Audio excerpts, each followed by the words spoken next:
When God was ready to create a nation of people through whom he would bless all of humanity, he chose a man named Abraham.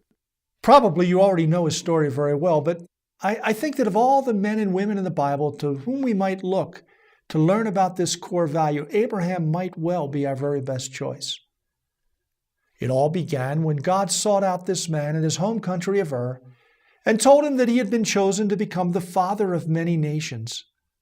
The Lord promised that his descendants would be as numerous as the stars of the sky, and that through him every nation on the earth would be blessed.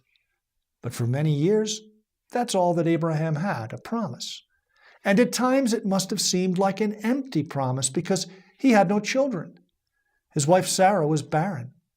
How can you have unnumbered descendants if your wife can't even have a single child? You know the story already, so you know that when Abraham was 100 years old and his wife Sarah was 90, God did a miracle, and the child of promise was born. They named him Isaac, and the sun rose and set on that child like it had on no other child in human memory, because he was the child of promise, and everything that God had said he would do depended on Isaac. God blessed Abraham materially, and he was very wealthy. But Abraham didn't care all that much about the money. What mattered was Isaac. He was the child of the promise. Abraham would certainly have said at that point in his life that God was the owner of everything. And for all that anyone could see, he lived that belief. When he rescued his nephew Lot from the grasp of the armies that had attacked the city of Sodom, he gave a tithe of all the spoils to Melchizedek, the priest of God. And that, by the way, is the first mention of the practice of tithing in the Bible. Even more impressively, when the king of Sodom, trying to express his gratitude, invited Abraham to keep all of the rest of the spoils of the battle for himself, the man of God refused, saying in effect, "If I took these spoils, then you might begin to say, 'I made Abraham rich.' No thanks. I'll be content with what God has given me." That's pretty impressive. But God wasn't satisfied. One day when Isaac was a young man, God spoke again and told Abraham that he wanted him to offer up his son Isaac as an offering, a burnt offering to the Lord. It was a horrible request. It didn't make any sense. God's not that kind of God. He would never ask for a man to kill his own child. It was inconceivable, totally inconsistent with everything that Abraham knew about God. Apart from the fact that we can now look back upon God's command and surmise that he was trying to teach Abraham and us something about his own heart and about what he would one day do in sacrificing his own son for us, this command was totally senseless and cruel in the extreme. But Abraham knew what he had heard, and he knew that God is a God who must be obeyed. So he set off with Isaac and traveled to a place the Old Testament calls Mount Moriah. Some Bible students believe that Mount Moriah and Mount Calvary are the same mountain. In any case, they're in the same vicinity. And when Isaac asked his father, "Where is the lamb for the offering?" we're told that Abraham answered, "The Lord will provide." And when they came to the place of the sacrifice, the man of God bound his son, laid him on the altar, and reached for the knife with which to slay him.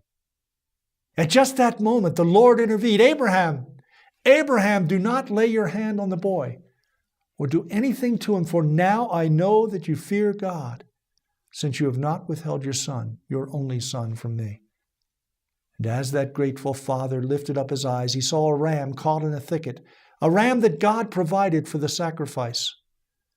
When Abraham came down from that mountain, he knew what A.W. Tozer called the blessedness of possessing nothing.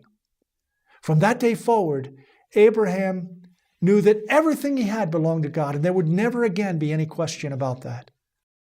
Of all the core values that we need to embrace, this one might be the most difficult for those of us who live in the midst of a modern culture that is inflicted with a disease that some people have called affluenza, a painful, contagious, socially transmitted condition of overload, debt, anxiety, and waste resulting from the dogged pursuit of more.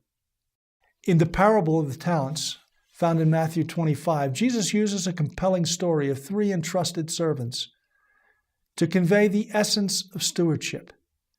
It's important for us to realize that we have not fully mastered this truth when we reach the point at which we gladly return to God 10% a tithe of all our income. Nor have we arrived when we joyfully give offerings over and above our tithes to promote missions or to meet the needs of others, reserving a portion of what belongs to the master and for his use, and keeping everything else for myself is not quite what Jesus was teaching in the parable of the talents. Our money is only a small part of what he has given to us, and everything, all of it, belongs to him. Abraham is our model. He was a very rich man who understood the blessedness of possessing nothing.